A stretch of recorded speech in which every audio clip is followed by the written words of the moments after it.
ॐ ह्रीं श्रीं आदिनाथाय नमः। ॐ नमः सिद्धेभ्यः। ॐ नमः सिद्धेभ्यः। ॐ नमः सिद्धेभ्यः। श्रोते हो, जय जिनेंद्र। आज भक्तामर स्तोत्रमधील काव्य क्रमांक 16 सर्व विजयदायक काव्य आहे। निर्धूमवर्तिरपवर्जित तैलपूरः कृत्स्नं जगत्त्रयमिदं प्रकटीकरोषि गम्यो न जातु मरुतां चलिताचलानां दीपो परस्त्वमसि नाथ जगत्प्रकाशः। हे नाथ, आपण धुराने रहित व तेलाशिवाय असणारे, तसेच पर्वतांनाही कंपायमान करणाऱ्या, वाऱ्यालाही जेथे गम्य नाही असे जगाला प्रकाश देणारे अद्वितीय दीपक आहात।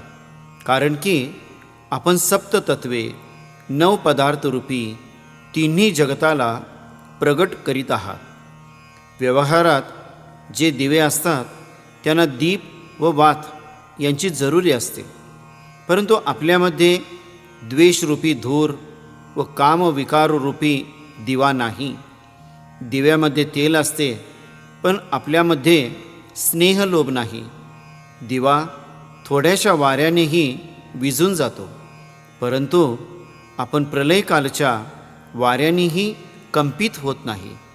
दिवा थोड्याशा जागेतच उजेड पाडतो, परंतु आपण त्रैलोक्यातील सर्व पदार्थांना प्रकाशमान करता। याप्रमाणे आपण सर्व जगाला प्रकाशित करणारे अपूर्व दीपक आहात। अग्निशामक वृद्धी आणि मंत्र। ओम ह्रीमर्घं नमो चौदसपुविनं ज्रौं ज्रौं नमः स्वाहा। ओम नमः सुमंगला सुसीमा नामदेवी सर्वसमिहितार्थ वज्रशृंखला कुरु कुरु स्वाहा। यंत्राची विधी शुश्रूषभूतपूर्वक आपण हे यंत्र स्थापन करून हिरव्या रंगाचे वस्त्र धारण करून पद्मासनामध्ये पूर्व दिशेला मुख करून बसावे। रोज 9 दिवसपर्यंत हिरव्या रंगाची माला घेऊन 16वे काव्य वृद्धी जाप आणि मंत्रसहित 1000 वेळा याचे स्मरण करून साधना केली पाहिजे। जप करताना शुद्ध तुपाचा दिवा आणि कुंदरूची धूप आपण अग्नीमध्ये क्षेपण करावी। यामुळे सर्व विजयदायक, अग्निशामक, प्रतिद्वंदी, अवरोधक आपल्याला प्राप्त होते।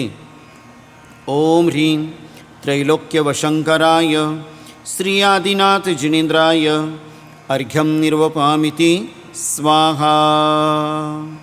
श्रोते हो, आज आपण भक्तामर स्तोत्र काव्य क्रमांक 16 ऐकलेले आहे।